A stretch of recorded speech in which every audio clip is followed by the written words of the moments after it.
I'm going to have to ask you to leave your badge and laptop on the table, Brandon Hayes said coldly, not even looking me in the eye. The conference room spun for a second. I sat there, stunned, as two uniformed security guards stepped into the doorway like a silent warning. My name is Evelyn Monroe. For the past 9 years, I led the product innovation team at Sterling and Holt, one of the fastest-growing tech companies in Austin, Texas. I wasn't just an employee.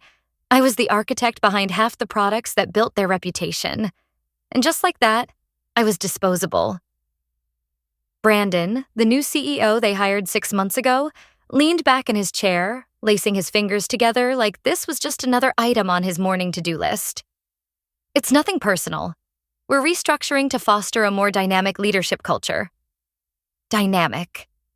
That was their pretty little word for gutting anyone who remembered when this place actually cared about people. I swallowed hard, feeling my palms go clammy. After everything we built, this is how it ends? I heard myself say. Brandon gave a tight smile. You've had a good run, but we need fresh energy moving forward. Fresh energy. Translation: younger, cheaper, easier to control. I looked down at the Sterling and Holt badge I had worn like a second skin for almost a decade. Slowly, I unclipped it and placed it on the table, followed by my laptop. No scene, no yelling. They didn't deserve that satisfaction.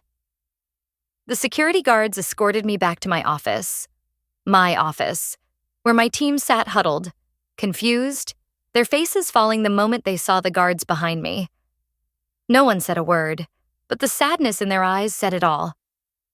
I packed what little I could in a box, a framed photo of my sister and me at our first product launch, a small cactus I stubbornly kept alive through every 16-hour week, and a drawer full of thank you notes from clients. Walking out of that building felt like walking out of a life I had given everything to. Early mornings, late nights, weekends canceled without a second thought. Missed birthdays.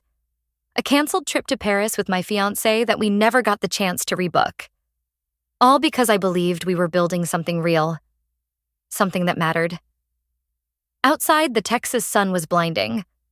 I stood there for a moment, clutching the box against my chest like a shield, while the security guard, Marcus, who once helped me jump my car battery in the parking lot, muttered, "I'm sorry, Miss Monroe. This ain't right." I managed a tight smile. "It's okay, Marcus. It's just business, right?" But inside, something had broken. Not because I had been fired. I could survive that. It was the betrayal. 3 months ago, when Brandon swept in with his shiny MBA credentials and buzzword speeches about synergy and optimization, I had my doubts. We all did. But the board had promised that nothing would change. We were family, they said. Family doesn't shove you out the door without warning. When I got home, I sat on my couch, staring blankly at the walls while the emails started rolling in. My phone buzzed nonstop with messages from my team, my clients, even some of our external partners. What happened? Is it true? Tell me this is a mistake. And then the real gut punch came. One of my oldest clients, a Fortune 500 company I personally onboarded 5 years ago, emailed me saying they had been told I was resistant to change and not aligned with the company's future vision.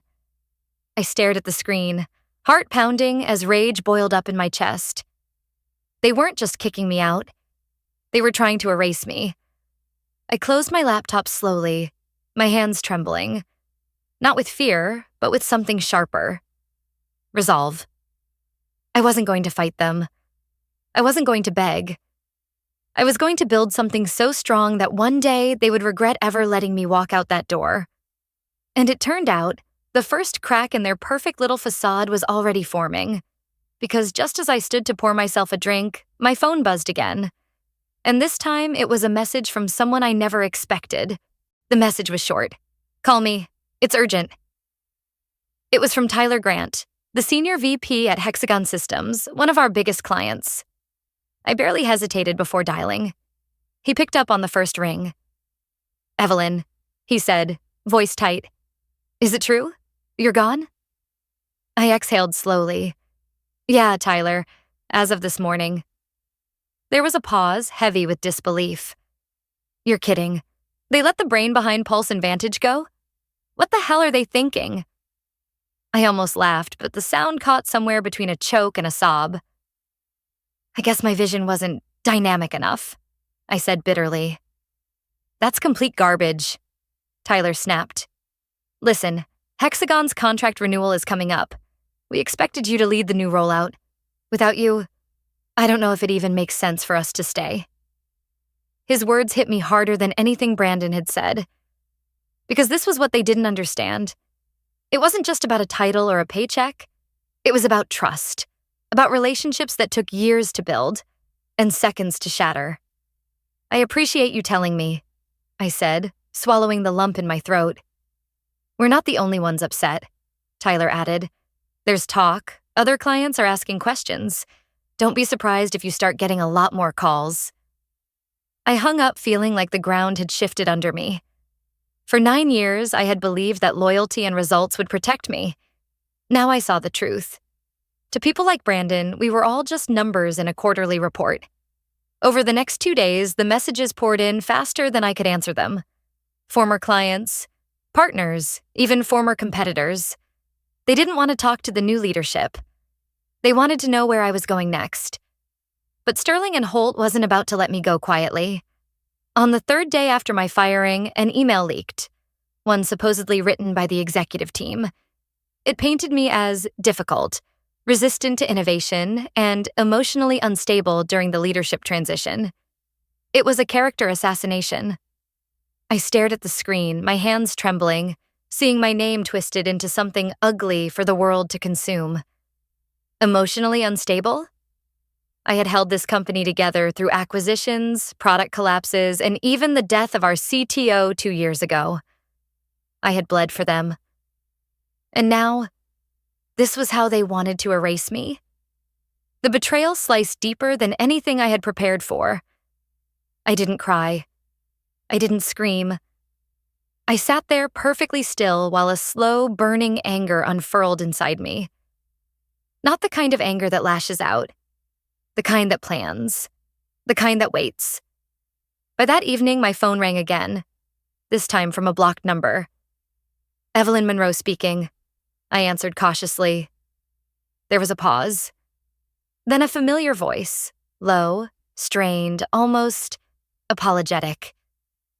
Evelyn, it's Dana Cooper. I stiffened. Dana was one of the lead account managers who had taken over parts of my portfolio after my exit. What do you want, Dana? I asked, keeping my tone neutral. Her voice cracked. I just wanted you to know, they're using your client notes.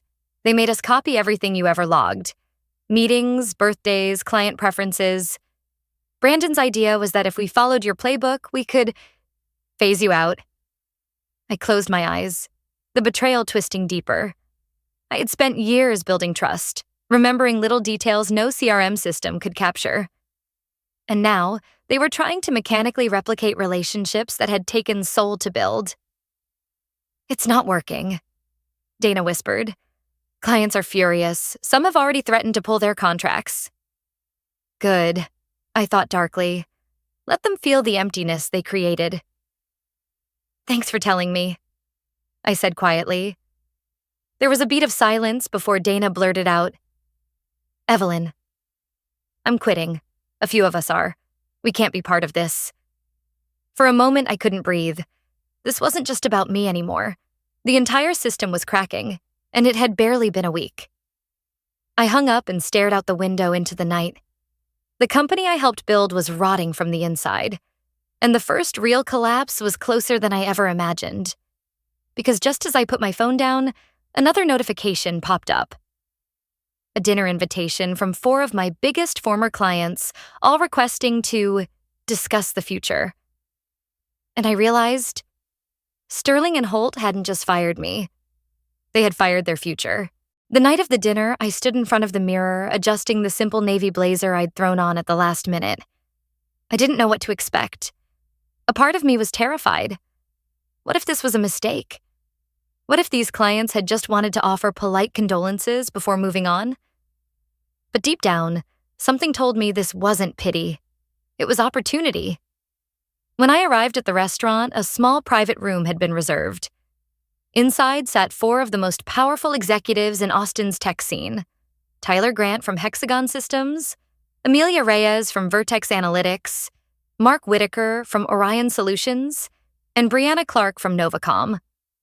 They stood up when I walked in, greeting me like an old friend. Not a cast-off. I hadn't even sat down yet when Tyler said bluntly, "We're not staying with Sterling and Holt." I blinked, stunned. You're serious?" Mark leaned forward, his expression tight. "They've mishandled every single account transition. No personal touch. No understanding of what we actually need. It's clear now. You weren't part of their system. You were the system." I sat down slowly, heart pounding. "We've all been talking," Brianna added. "And we've agreed. We're willing to wait out your non-compete. When it expires, we want to move our contracts to wherever you are." I stared at them, speechless. These were multi-million-dollar accounts. Years of trust, loyalty, collaboration, ready to follow me. "But," Amelia said carefully, "you need to start something. Build it right. Build it better." I nodded, the weight of the moment sinking in. This wasn't just about revenge. It was about building something that would outlast every betrayal. We spent the next hour talking carefully around the legal landmines. No promises, no paperwork. Just understanding and intent. As the dinner wrapped up, I felt a quiet surge of hope swelling in my chest. For the first time in weeks, the fear receded. I wasn't lost. I was just beginning. When I got home, James was waiting for me in the kitchen, grading papers at the island. One look at my face, and he set his pen down. "Good news?" he asked. "Very good news," I whispered, still almost afraid to say it out loud. We stayed up until midnight, sketching ideas on the back of receipts and napkins, what the new company could look like, what it could stand for, who I could bring on board. It wasn't just a plan. It was a vision. But while I was quietly planning my comeback, Sterling and Holt was unraveling faster than I ever imagined. 3 days later, I got a panicked call from Dana, the account manager who had warned me about the stolen client notes. "Have you seen the news?" she blurted. "No. What happened?" "Hexagon Systems just announced they're terminating their contract immediately, effective next month. They're citing irreconcilable leadership differences." I sat down hard at the kitchen table. That wasn't just a blow. That was a missile straight through the heart of Sterling and Holt's Q4 projections. And it wasn't just Hexagon.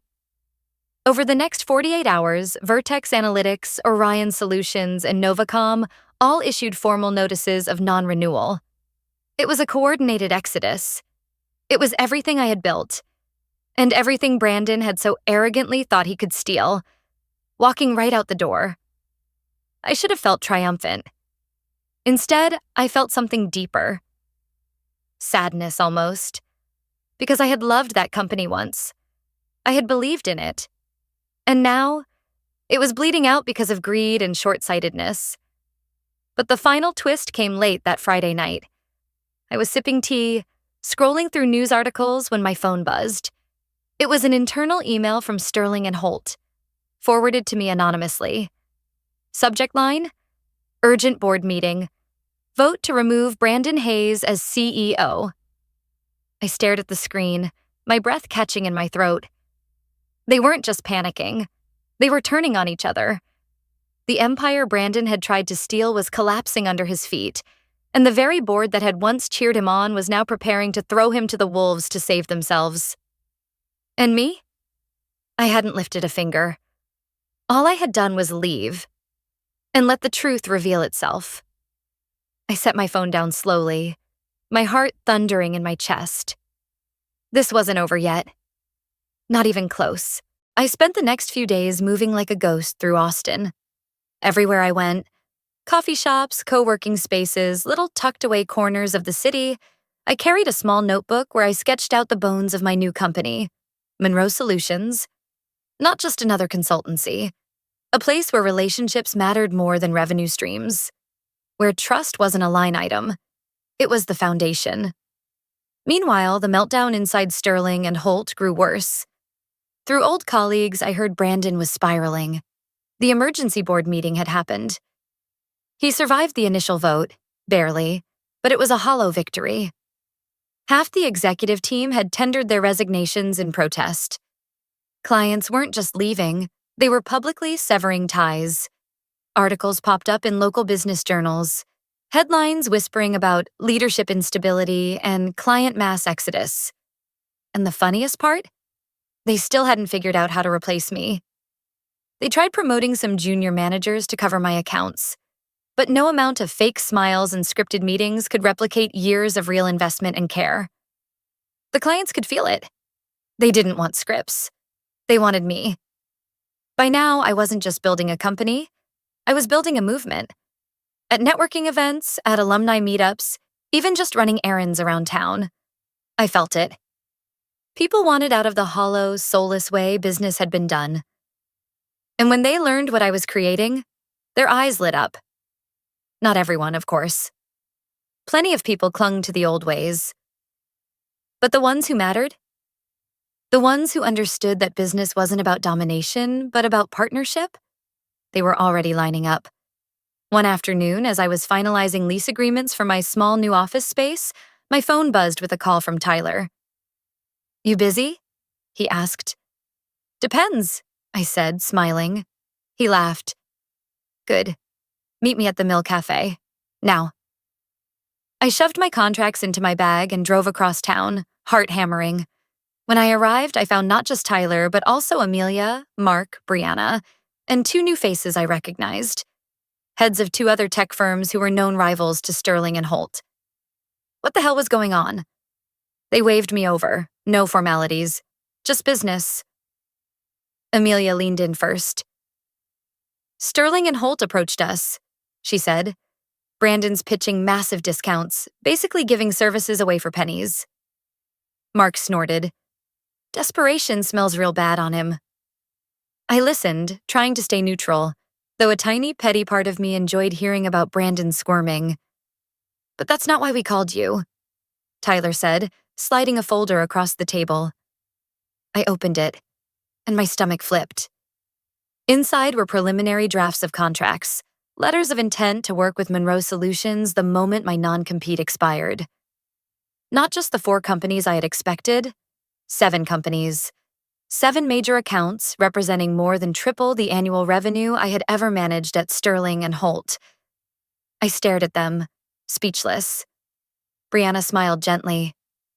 "You earned this, Evelyn. You earned every bit of it." I looked around the table, their faces open, serious, committed. For a moment, the weight of everything hit me. The betrayal, the humiliation, the endless nights doubting myself. And now, this.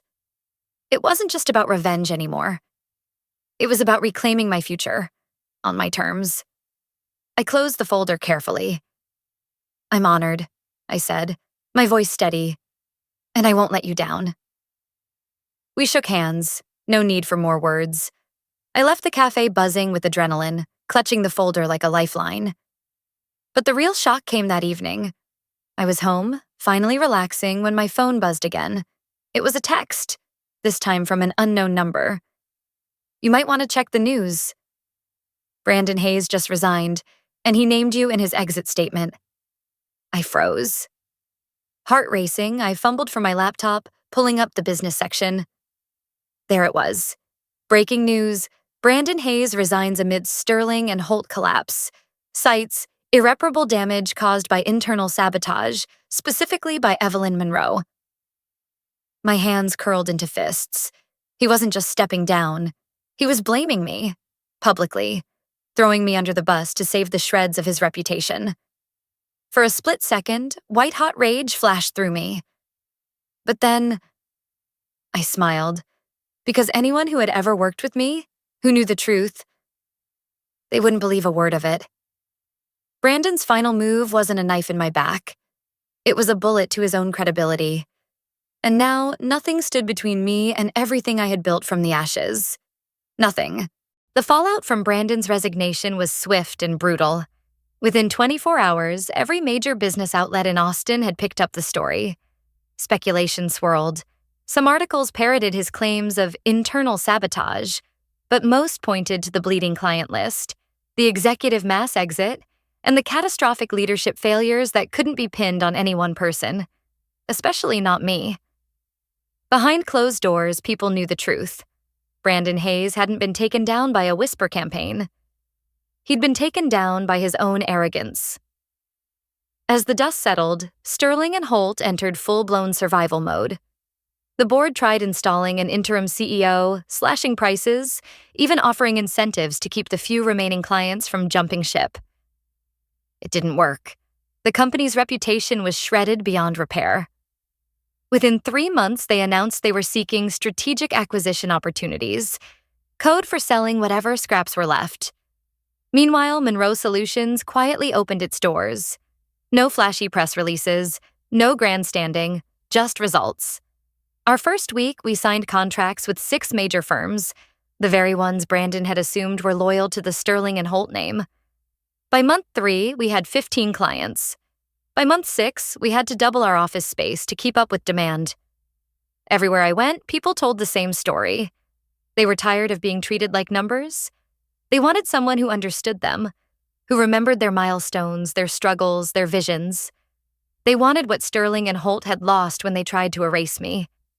One afternoon, while reviewing quarterly projections in my new corner office, a far cry from the tiny co-working space I started in, Eliza, my operations lead and old friend from Sterling, walked in with a grin. "You're going to want to see this," she said, handing me her tablet. It was a headline from the Austin Business Journal. Former Sterling and Holt CEO Brandon Hayes faces lawsuit alleging financial mismanagement and breach of fiduciary duty. I stared at the screen, the weight of everything crashing over me. Not only had he lost his job, his company, and his reputation. Now he was facing legal consequences for the reckless decisions he made in the name of efficiency. It wasn't revenge served hot with rage. It was slow, inevitable, and final. I set the tablet down and looked out the window at the city skyline. I thought about the years I had poured into Sterling and Holt, believing loyalty would protect me. I thought about the humiliation of being escorted out like a criminal, about the nights filled with doubt, anger, grief. And then I thought about this moment. Not just surviving, thriving. Brandon hadn't just underestimated me. He had underestimated the strength of every relationship I had built, the ones that no spreadsheet could quantify. He had underestimated what happens when you try to crush someone who refuses to stay down. And in the end, he destroyed himself. I didn't need to ruin him. All I had to do was rise. If that ending hit you hard too, drop a 6 in the comments. I know I'm not the only one who's learned that sometimes the sweetest revenge is just building the life they said you couldn't. And if you want more real stories of strength, justice, and redemption, make sure to subscribe. Trust me, we're just getting started.